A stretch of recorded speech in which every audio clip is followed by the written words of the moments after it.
اس کی قدر کرنا، ادب و احترام کرنا ہر ایک ایمان والے پر واجب ہے۔ اس لیے کہ اللہ کا کلام ہے، جس طرح اللہ کی ذات ہمیشہ سے ہے، اللہ کا کلام یعنی قرآن بھی ہمیشہ سے ہے اور ہمیشہ باقی رہے گا، اس سے کوئی ختم نہیں کر سکتا۔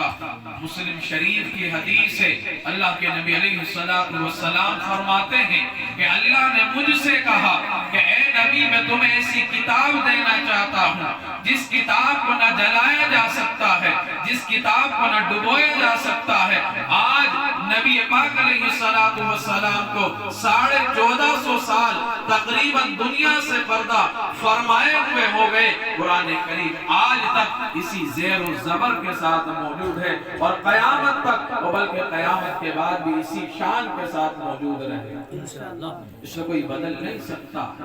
دنیا کی طاقتوں نے چاہا کہ ہم اس قرآن کریم کو مٹا دیں، اس کے اندر تبدیلی پیدا کر دیں، اس کے اندر تحریر پیدا کر دیں، اور یہ ہمارے ملک کے اندر بھی ہوا، اس لیے کہ انہوں نے سمجھا یہ جو کتاب کی شکل میں ہے، کاغذوں میں لکھا ہوا ہے، یہ اصل قرآن کریم ہے، ہم اس کو دریا میں ڈبو دیں گے، ہم اس کو جلا دیں گے۔ انہوں نے جلائے، انہوں نے دریا میں ڈبا دیے، لیکن قرآن کریم کو مٹا نہ سکے، اس لیے کہ قرآن یہ کاغذوں میں لکھا ہوا جو کتاب کی شکل میں یہ نہیں ہے، بلکہ جو حافظ قرآن کی زبان سے یہ اللہ کا کلام پڑھا جاتا ہے، اسے قرآن کہتے ہیں۔ یہ سینوں میں محفوظ ہے، اس سے کوئی نکال نہیں سکتا ہے، یہ سینہ بسینہ منتقل ہوتا رہتا ہے، اور بلکہ قرآن کریم نے صاف کہا اِنَّا نَحْنُ نَزَّلْنَا الذِّكْرَ وَإِنَّا لَهُ لَحَافِظُونَ، ہم نے یہ قرآن نازل کیا۔ یہ اللہ نے قرآن کریم میں صاف اعلان کیا ہے کہ قرآن کے نازل کرنے والے ہم ہیں، انسانی کلام نہیں ہے۔ اگر انسانی کلام ہوتا تو انسان کا مقابلہ دوسرا انسان کرتا۔ دنیا میں انسان کتابیں لکھتے ہیں، ایک نے کتاب لکھی، دوسرے نے اس سے اچھی کتاب لکھی، ہم اور آپ دیکھتے ہیں پڑھے لکھے لوگ ہیں، لیکن اللہ نے چیلنج دیا قرآن میں 1450 سال پہلے یہ ہماری کتاب ہے، اس لیے کہ اس زمانے میں نضر بن حارث، ولید، عتبہ اور شیبہ نے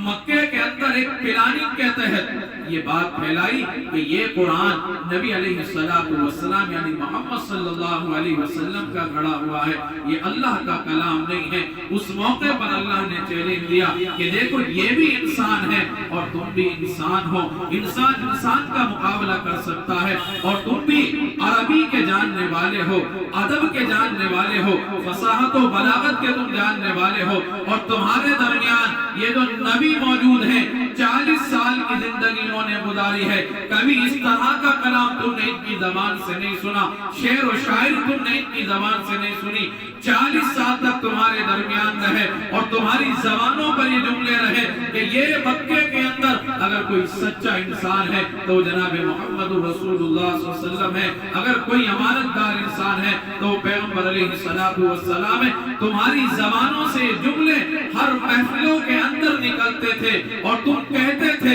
اور تم اپنی امانتیں ان کے پاس رکھتے تھے۔ آج ہم نے قرآن دیا ہے تو آج تم ان کا انکار کرتے ہو، ان کو جھوٹا کہتے ہو۔ اگر کوئی ایسی بات ہوتی تو جوانی میں کر سکتے تھے، اب تو ادھیڑ عمر کی بات ہے، بڑی سوچ سمجھ کر